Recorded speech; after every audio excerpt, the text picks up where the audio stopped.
Yo, so we back in here for another edition of F-ya-Motha, and I was actually going to do this as a news clipping for my Instagram page, but I figured I'd do it as a full story on YouTube.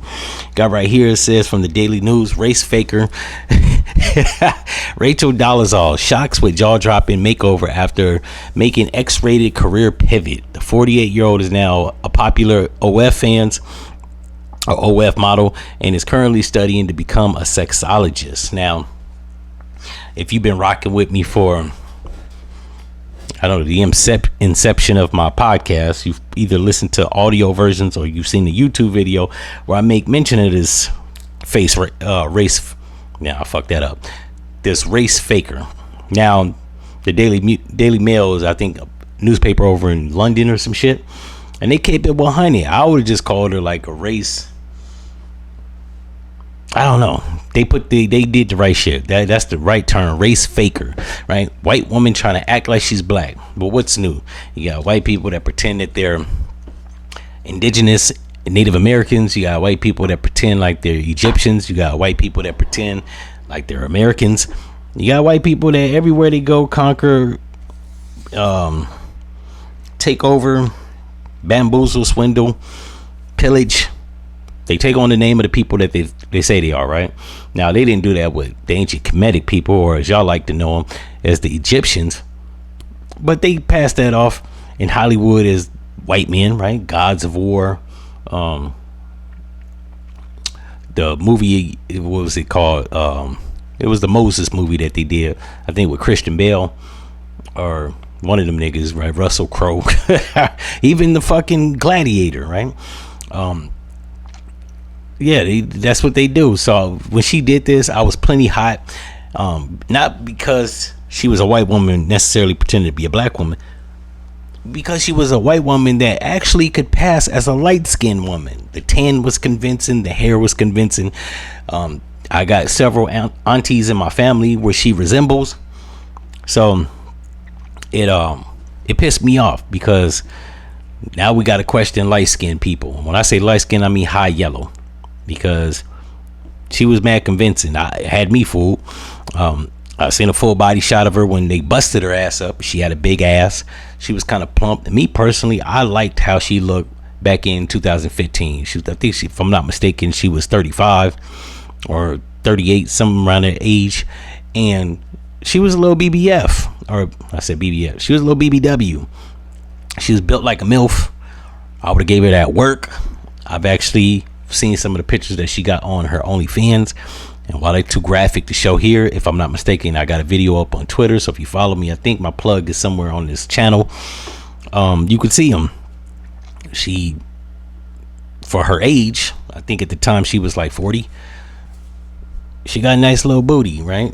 Even had the money shot of her balloon hole. I think she was using a dildo on herself. She had a little vibrator. She was going in, right? I made sure to download them pictures as soon as I caught wind that she had them, right? Because I was intrigued. I think I also did a news briefing on my Instagram page where about a year or so ago, probably about 2 years ago, where she done packed on weight. And she was on food stamps, and I think she was filing for bankruptcy, and they was trying to charge her for food stamp fraud and all types of crazy shit, right? So I guess this is her bright ideal of digging herself out of that ditch. They denied her food stamps. I think she's been pivoted to doing OF content for a minute now, because that's how she got out of bankruptcy.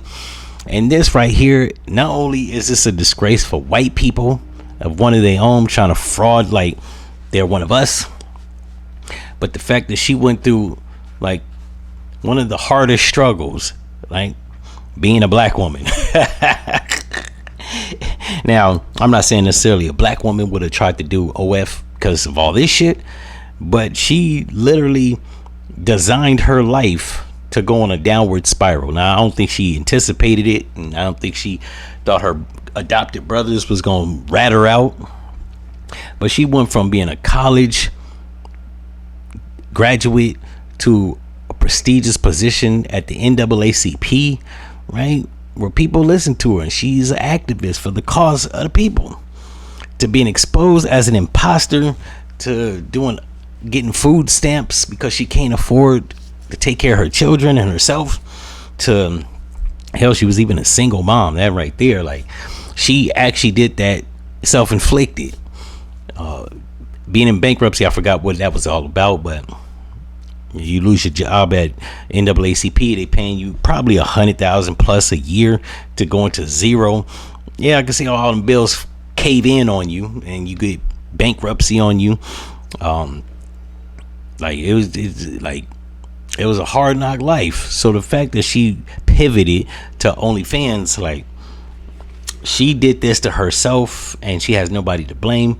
I find it hilarious. With this, like I said, she's been doing this for a minute now, so this isn't new. But the fact that she has a new makeover, she done lost some weight. She looks not as an aging, almost approaching 50-year-old white woman. I don't think this is the move. I think she should have kept on the plush weight. She wasn't fat, she wasn't skinny, she was just right. But look, it whatever floats your boat and whatever makes you happy, I say do it, right?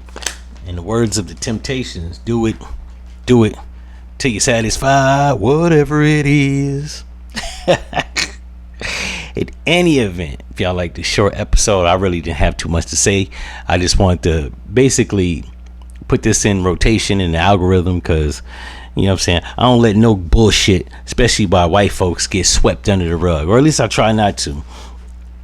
If we get clowned and exposed for monkey shit, I feel like, you know, everybody should be, you know what I'm saying, subjected to that. In any event, if y'all like this episode, like, comment, and subscribe. Also, if you'd like to support the machine, the link is in the description to buy some merch, and I'm out. No.